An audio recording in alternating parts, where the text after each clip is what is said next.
So yeah, my name's Peter. I'm a fourth year science student here in Melbourne, and I'm emceeing forums today.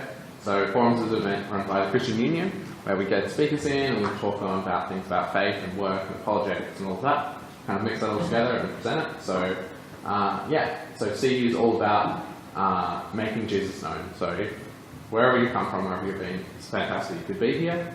And this week we're looking at Christianity and positive psychology. So you probably all know because you came here. So yeah, over to Peggy, who's a massively experienced psychologist and works at Melbourne Uni here. So let's give her a warm welcome.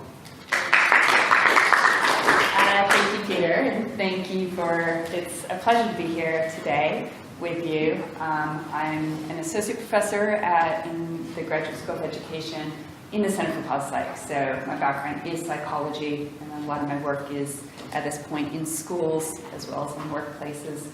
I'm from the US, so you have the accent. I've been living here almost 5 years and still haven't lost it, so you'll have to deal with that one, I guess.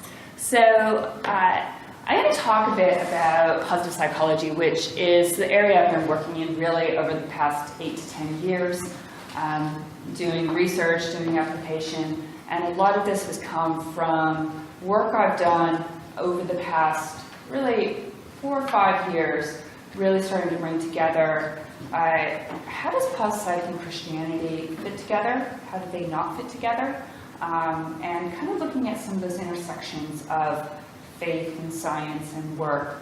And I think when I was originally working in this area, I do have a Christian background, and so I kind of had the Christian side, and then I had the academic side, and kept them very separate. And so it's been sort of fascinating looking at how they actually fit together.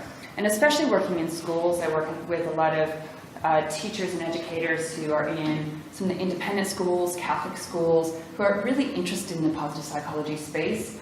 And they're like, well, how does it actually fit with faith-based beliefs? And so it's useful to think about some of the intersections that actually come there. So I want to give a bit of background on pos psych. You may or may not be very aware of it. So this is just a little bit of background in terms of where it comes from and what it actually means. And then look at some work coming from a project I did actually with my sister, she's an astronomer who lives in the US. I think this kind of focusing on Christianity is probably the only thing our work would actually connect on, because she studies like the universe and I study people. And so really looking at kind of bringing different perspectives together. If you have questions or want to give input at any time, feel free to just jump in, and love to discuss things more and hear from you. So take a moment and actually turn to the person next to you, make it a little interactive, and think about where you are now. Are you really thriving, enjoying life? Maybe you're just sort of getting by. You're not feeling bad, but you're just sort of living life. You're not going anywhere. Are you living pretty well, but you might have times of struggle, or you're struggling? Take a moment, share with the person next to you maybe why you'd say that, and then we'll continue. I'm the top one. Nice. I'm driving. What about you? Second last one. Struggling at times. Yeah. What are the kind of things that make you feel Look, science. Last point.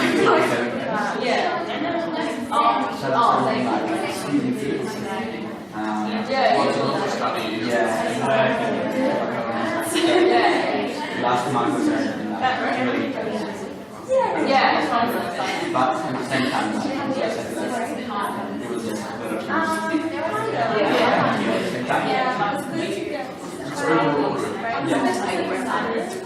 Alright, we can bring it back together. Just a little bit of a get to know each other a bit. These are different ways, different states we can be in probably at different times of our life. We might feel all of these or kind of go in and out of some of these different states and whatnot. because there can be times of struggle, there can be times where we're really thriving, and we also see that there are a lot of people all around us, perhaps this has been you, is you, or whatever, that are really struggling in life. One thing we are seeing is a huge number of mental health issues. It's happening across Australia, around the world. You see things like depression, a lot of disengagement in both school and work. Gallup estimates that about 60% of workers in the US are disengaged with their jobs. You have things like bullying, both offline and online, self-harm behaviors. In the US, we're seeing a lot of gun violence. I think yesterday there was just another shooting at one of the schools. I think it's the third one in the past 2 weeks. So there's a lot of big concerns all around the world. And this is sort of the state that we're really in. It's been said we are the most obese, addicted, medicated, and in-debt adult population in history. And so we are seeing a lot of struggles psychologically, socially, and then things like climate change with the environment as well. And so the question becomes how we actually start to address these issues and how we really deal with this real brokenness that we're seeing in people and we're seeing in the world. Now, the psychology perspective is, it's a very treatment-based approach. So just like in medicine, if we have a problem, we might go see the GP or go see a psychologist or somebody, and we'll go through some treatment in order to restore normal functioning. Now, this is something that can work quite well if, for example, I break my leg or I get strep throat and I go to the doctor and they hopefully fix the leg or give me an antibiotic so that it can heal the sickness. It's a lot more challenging with things like mental health. Mental health difficulties build up over time, and there's a lot of reasons why people might start struggling with something like depression, anxiety, or other disorders there. And so there's no quick fix. And though there are a lot of ways that we can really restore functioning and bring back sort of normal functioning, oftentimes it entails a lot of suffering, both for the person and for those around them.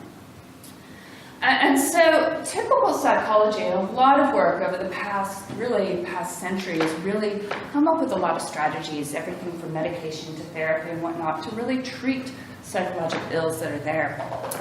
Now imagine for a moment that we've actually been completely successful in treating all of mental illness. So no more depression, no more anxiety, no more violence, no more poverty, none of these problems. And the question is, would this be a utopia? So would it be a perfect place? And the answer that people often come to is that it would not be. Because the lack of all of that negative stuff is not the same as the presence of what is good, what is upright, and what is virtuous. So this is the positive psychology perspective. Positive psychology really says that, yes, we need to deal with the negative issues that are there. We need to deal with the problems, but that's not enough to really understand all of human experience. Is that we as humans, that there are people who actually do well. I think I could hear some of the voices about going back to that question of how you're doing. And there are, a lot of people say, I'm really thriving. Things are going well, or maybe there's some times of struggle, but in general, I'm living life to the fullest. And so the question is, how can we understand that and help more people to live a good life? Think about things like happiness and well-being, good relationships, and think about what we're good at and not just what we're bad at, and how we can be the best we can be as opposed to just eliminating all of the problems and dysfunction. Now, it's not just, one of the misconceptions about positive psychology is it's just sort of this happyology, just smile and everything's good. Really, it's about embracing all of human experience, both the highs and the lows. But what it says is, let's focus more on the positive side as opposed to all of the negative side. And we have a real bias as humans to really look at the negative. Turn on the news, and it's a very negative message that we hear all the time. We look for problems in ourselves. We look for problems in others. And so positive psychology says, well, let's flip that and spend more time looking at what's good, what our strengths are, and how we can use that in order to live life well. So that's generally the positive psychology perspective in a very quick nutshell. So that's the area I've been working in. We apply it in schools to think about how we can support both our students and our teachers, how we can apply it in the workplace to actually help workers not just survive work, but actually thrive at work and really be productive workers. And we can apply it in people's lives to think about how we can help them live life well. And I think it's often something people start to think about is when you get to the end of your life, whenever that might be, whether it's soon or long, you want to be able to look back and say, I lived a good life, and not something that you really regret. And so in many ways, positive psychology identifies different strategies to really do that. Positive psychology it's a science, and so it applies different methods coming from psychology, coming from other disciplines, to really add a bit of rigor. So a lot of it is studying concepts that have been around for millennia. It studies a lot of soft concepts, things like love, things like relationships, character. These are things that have been talked about across the centuries, but what it does is it adds different methods to actually look at things in a more rigorous way. It brings in interventions and say, well, let's actually evaluate and see what works for who, under what conditions, and really understand it at a deeper level. So in many ways, it's looking at a lot of concepts that used to be a part of philosophy and theology and are actually bringing it into the more scientific sphere. Now, when we start to look at intersections and how this comes together with Christianity, it is interesting to think about some of both the ways this comes together and the ways that it doesn't come together. Now, psychology does intersect with Christianity at times. Often Christian psychology is very much based on traditional psychology. So a lot of Christian psychology really focuses on sort of the fallen human condition. And so it's very much, we are broken as people, and so it's actually about restoring that functioning. So it brings in this more negative side about things, it kind of brings about the sense that sin is this chronic condition. And so we have to struggle with this sense of how we can actually manage life while dealing with the fact that we are fallen and broken people. And so it's almost much more, it comes from that judgment and that condemnation perspective in terms of working and dealing with people. Psychology in general oftentimes is viewed with a lot of sort of skepticism and distrust from those within the church. And I think in more recent times there's trying to become more acceptance of it's okay to go to counseling and get help for problems and whatnot, but oftentimes there can be some disconnection there. At the same time, the church is often seen as more of, it's all about judgment. And I think there's that desire to see more of the, we're loved by God as opposed to we're judged by God. But traditionally, the church is seen as a place of judgment as opposed to a place of love and forgiveness. Now, there's been some more recent work that's trying to bring a more positive psychology perspective on theology. Ellen Chari, as a theologian, has done a lot of work and writing in this space. She's published multiple books on all of this. So she really talks a lot about balancing this idea of God's compassion and God's divine nature as a loving God, and really saying, what does that look like when we really bring that out more? So emphasizing much more the compassion and loving side of God as opposed to that judgment side that is more traditional within Christian psychology.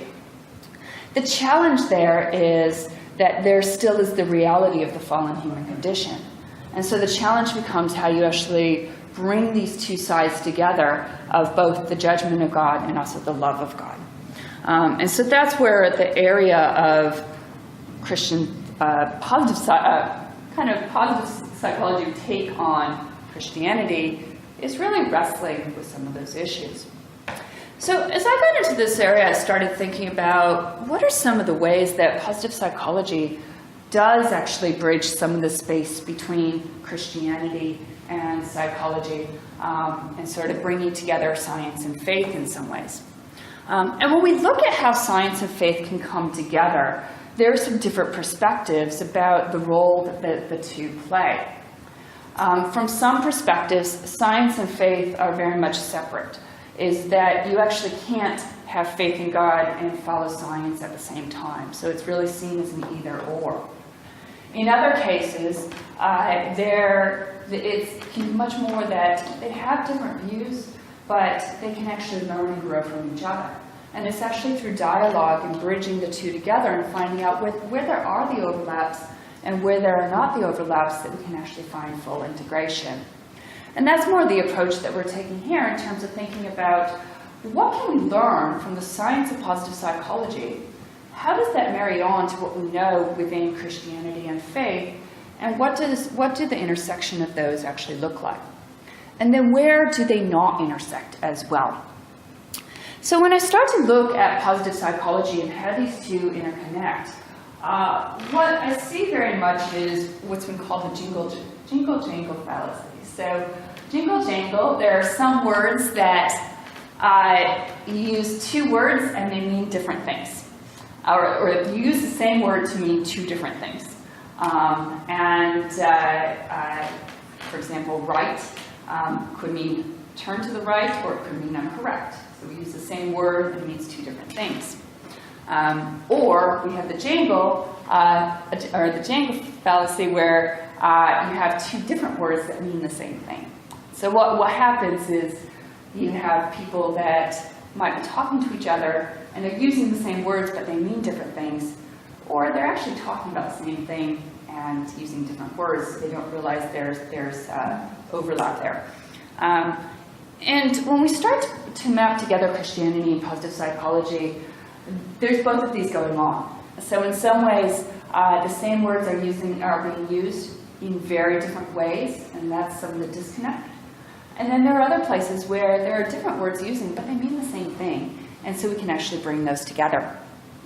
So to start to bring together these two areas a bit more, what we did is we brought together a couple different techniques. So what we did is we started with, let's actually just analyze lexical. So look at words and look at how much words that are used in the Bible overlap with words that are used in positive psychology. So one approach is we can actually look at just the language and say how much overlap is there between the two.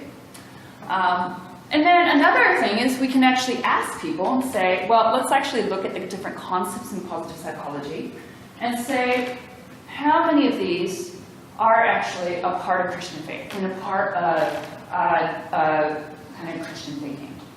And so we can actually ask people and say, well, where do these overlap? And then there's also an entire literature. So there's been writings in psychology, and theology, and philosophy, and other areas that are speaking to a lot of these different concepts. We can look at some of the research that's done, especially in positive psychology, and we can say, what lens do these give on some of these different concepts? So that's what we did. We started with a couple Bible dictionaries. Sandy nicely gave me a couple of those, and I read through like 2 entire theological dictionaries, which is kind of interesting to read. I learned all sorts of new language through that. And through that, pulled out terms that come up a lot in positive psychology. So pulling those all out, saying, what is the definition in terms of a theological understanding of that? And these were some of the different words that ended up coming out. Along with that, there are different lists of words that are representative of positive psychology perspective. And so we took those lists as well and then mapped those two together. And it ended up with about 215 terms that coexist across these different dictionaries. So took these different terms and said, okay, so we're seeing some different overlap. And so let's start to get at the meaning of some of these, not just what the dictionary says, but how these are actually thought about and how these are actually used. So I decided to crowdsource things, and so put together a little survey and had all of these different terms there, and had about 30 people who came from a Christian or faith-based background and asked them how many of these are relevant to Christian faith, relevant to Christian thinking. And then I had 32 experts and practitioners in positive psychology and said which of these are most relevant to positive psychology, practice, research, etc. And so it's not a huge sample, it's about 30 on each side, but it started to get a sense at, based on people who in some ways could be considered experts, not total experts, but in some ways, what are they thinking about how these terms are used? And so from there, we'd say, well, what are the top positive psychology concepts in positive psychology?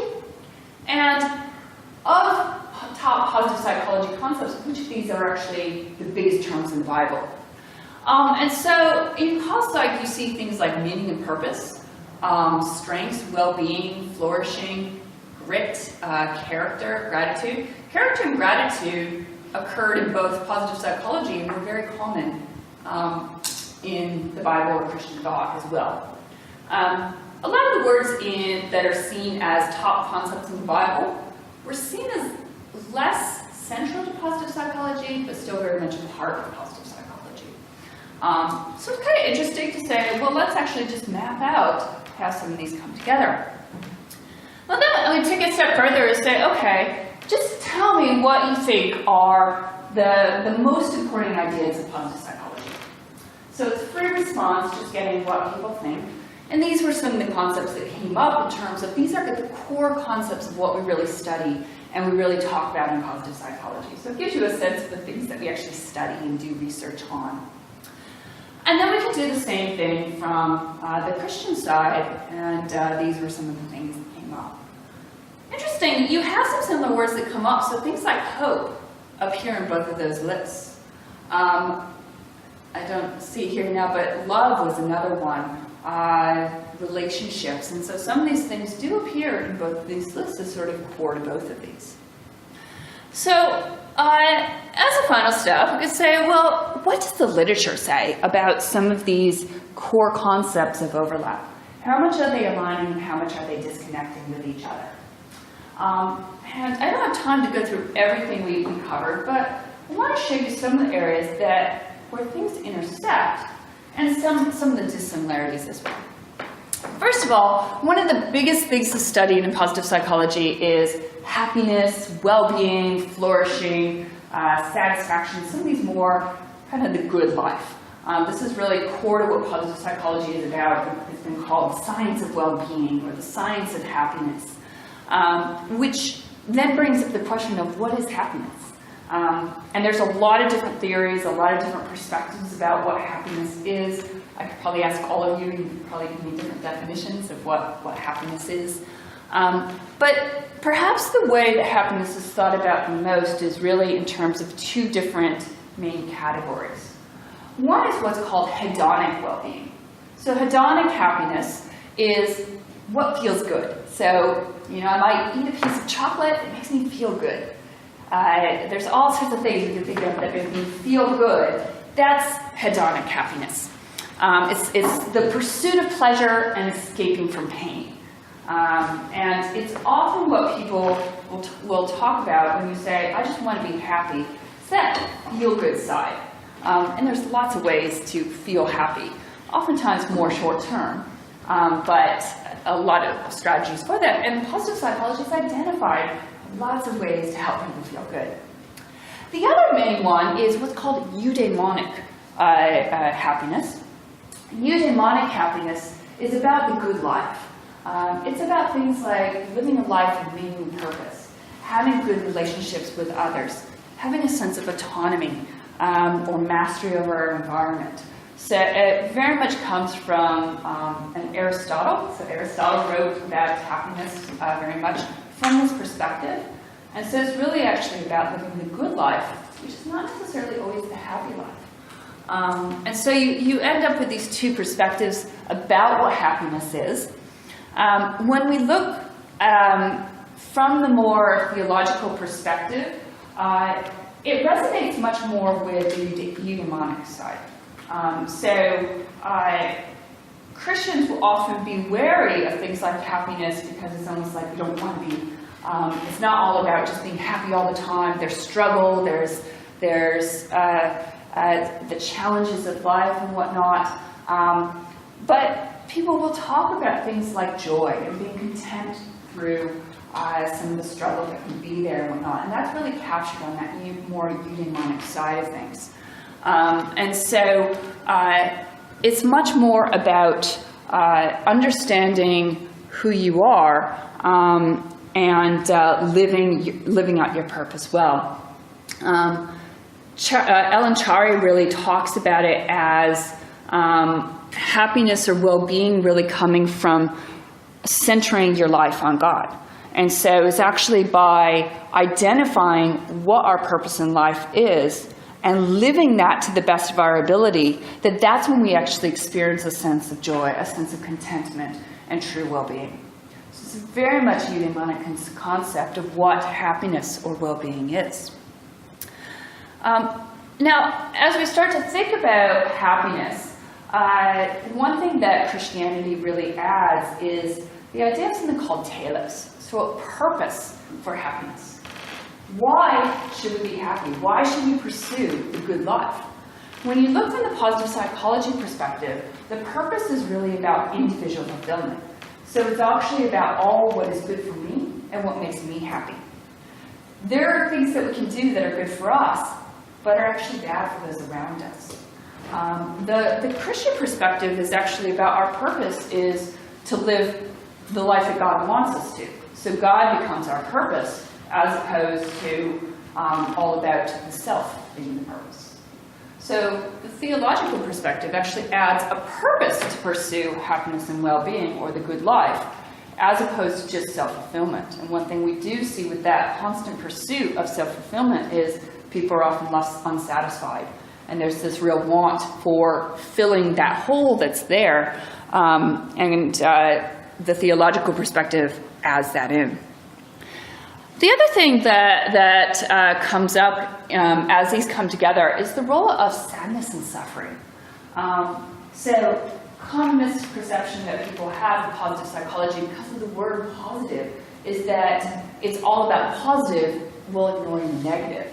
And in recent years, there's been a big focus on really embracing sort of the dark side of life and how much it's often through the darkest times of life that we actually are able to have the greatest well-being. There's been similar work that's been done in some of the theological work that says at times there's that criticism of, well, if you doubt, then you're actually not following God. And so there's this real concern around having doubt. And yet actually the two can come hand in hand, is that oftentimes when people doubt, that's when you're closest to God, because it's actually through the struggle that it actually brings our faith together. And so theology helps come together with the role of suffering, and suffering can actually play a role in both making us who we are and really living out our lives. So the flourishing life from the Christian perspective does align much more with the eudaimonic perspective. It's not just about pleasure, but it's actually about pursuing the good and worthwhile life. But it has that purpose for it that's beyond us. And it does bring in this idea of suffering, that suffering actually can be part of the well-being journey as opposed to something that is separate from it. second concept that really came out is the idea of character strengths. Character strengths is a really core to a lot of the work and the practice in positive psychology. Character strengths are things that you're really good at. Perhaps comes naturally to you, or you work at it, you enjoy it. Some people are just really kind to people. Others are really good leaders. Perhaps you're really good at sticking with things no matter how hard it is, so perseverance. There's all sorts of things that just who we are as people, we can be really good at. And positive psychology has done a lot of work around identifying the value of understanding our strengths, understanding not just our weaknesses, what are we really good at? And actually by using those more, it can actually contribute to our own well-being and that of others. There are multiple frameworks of strengths in the literature. One of the most common ones comes out of the VIA Institution. And so they've identified, they have 6 different virtues, which are sort of these big categories, so wisdom, courage, humanity, transcendence, justice, and moderation. And then there are 24 strengths that fit underneath this, so things like kindness, honesty, zest, love of learning, leadership, self-control. And the idea is all of us have these at different levels, but some of these are stronger strengths. So some of these are areas that really resonate with us.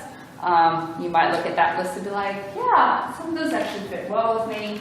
Others, maybe I'm not a self-controlled person at all, or I really am not a brave person. So we might be higher or lower on these. Now it's interesting when you start to look at some of the intersections of the strengths and virtues with things like some of the different concepts that come up a lot in the Bible, and that's where we actually see a lot of the overlap. This whole idea of strengths being at the heart of the good life is paralleled by the biblical fruit of the Spirit. And we also see sort of core virtues coming out in some of the biblical writing. This was something we were kind of doing of sort of mapping together some of the different virtues and how that overlaps with some of the different core concepts within the Christian faith. So kind of get a sense of how these actually map together with love, faith, and hope being sort of at the core of those, and some of these other areas mapped out around them. Now, the overlap that we see, so pos psych focuses a lot on strengths generally, and then a lot of the interventions look at specific strengths. So to give you a few examples of these, one of the ones that we see the most is gratitude. So we see incredible value of gratitude. So noticing and appreciating the good things around us, the other people around us. One thing, as a society, we're very good at taking things for granted. And gratitude is something that actually makes us stop and actually appreciate the good that's actually there. Gratitude occurs a lot throughout the Bible. There's a real focus on the role of thankfulness and that we should be grateful. One of the differences is in pos psych, it's very much about horizontal, so gratitude to others and to perhaps the world around us. Whereas within the Christian faith, it's actually gratitude to God, and then through that, gratitude to all else flows out. So it much more comes from God, but then we're able to be really grateful for what's around us. So gratitude is one where you really see a lot of overlaps, both in terms of the value of it, being supported by the research, but then also perhaps some of the differences of what our gratitude is directed towards and where it's really driven by. Another one of the strengths is hope. How hopeful are you? Martin Luther King said, "We must accept finite disappointment, but never lose infinite hope." In positive psychology, there's a whole theory called hope theory, so developed by a researcher named Snyder. And he talks about hope is a very active thing, is that hope comes about when we have goals, and then we have something called way power. So we come up with a plan or multiple plans to actually reach that goal. And then we have agency or willpower. So we're able to motivate ourselves to work towards those goals. So it's not just I believe that things will work out in the future, but it's I have this positive view of the future. I set goals and I pursue it, and through that I bring that bright future about. And so it's a very agentic perspective of things. Now, from the Christian perspective, it's actually so it's very much you're able to do things and be hopeful because everything is driven by the self, and so it's very myself as my own agent of things. From the Christian perspective, it's actually God is the source of hope, and so the agency actually comes from the Holy Spirit. As opposed to being all about the self, it's actually about God enables me to be hopeful for the life to come. The third one I'll mention, just to show this kind of intersection of the strengths, is the idea of, so one of the strengths is humility. Which is, you really see this role of humility coming out very, very much throughout the Bible in terms of really emphasizing the value of being humble. In fact, there's a lot of problems in terms of kind of a lot of criticism of pride throughout the Bible. Things like pride comes before a fall. And we see a lot of examples of that throughout scriptures in terms of pride leading to a lot of issues. Now, not all pride is bad, but it's to be pride in God as opposed to pride in ourselves. Positive psychology, however, very much values pride. So humility is a strength, but actually pride has been interpreted as a positive emotion. And so it really values things like achievement and success, and really pride in the self. And so you see a different role there in terms of positive psychology really emphasizing self-pride, whereas the Bible really is critical of self-pride, but does emphasize God pride. Another area of intersection, value of relationships. So across PosSpsych literature, just how important relationships are to our well-being. And so much research and so much could be done in terms of both why it actually matters and ways to actually build that. Relationships are all over the Bible as well. Relationships of all sorts, between siblings, between parents and children, between slaves and their owners. A lot of our relationships are very horizontal with each other. From a biblical perspective, God is our primary relationship, and it's through God that all other relationships flow. So you have both the horizontal and the vertical in terms of the relationships there. Areas where you start to see a few more differences is some of the roles that spirituality play. It's interesting, positive psychology, a lot of people working in the area are atheists or very agnostic faith. And so spirituality has actually become a core aspect of a lot of what's done in positive psychology. But it's almost every religion except Christianity that is accepted.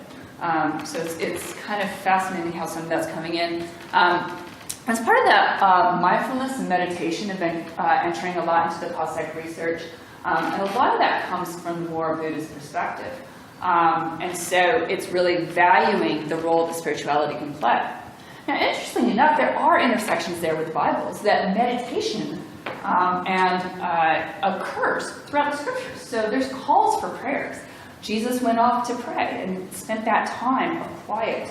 You have oftentimes David meditated on the Word of God.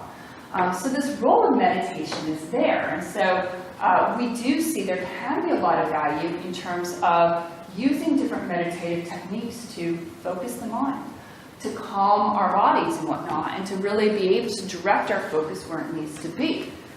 And so oftentimes Christians can be very skeptical of things like mindfulness and meditation because of their more Eastern roots. But some of the strategies that are being tested and developed actually can be helpful for helping us actually focus on God and focus on our faith more. So the science can actually contribute, but perhaps we interpret the source and the purpose of it in a different way. Final area of very much non-intersection is the role of truth. And this is perhaps the area where there's the least amount of overlap between the positive psychology and the Christian perspective. From the Christian perspective, there is a real truth. There's ground truth that is found in scriptures. And so it's the truth of the gospel. It's the truth of Jesus and God and God as Lord.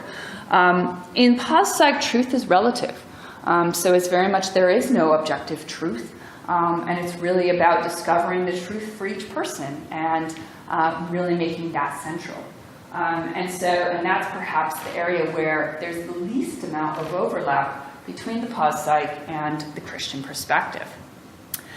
This is just a taste of how these really fit together. I think there are a lot of areas where there actually are a lot of intersections here. And what pos psych has done is it's added some science. It's added different ways that we can actually perhaps help practice our faith better.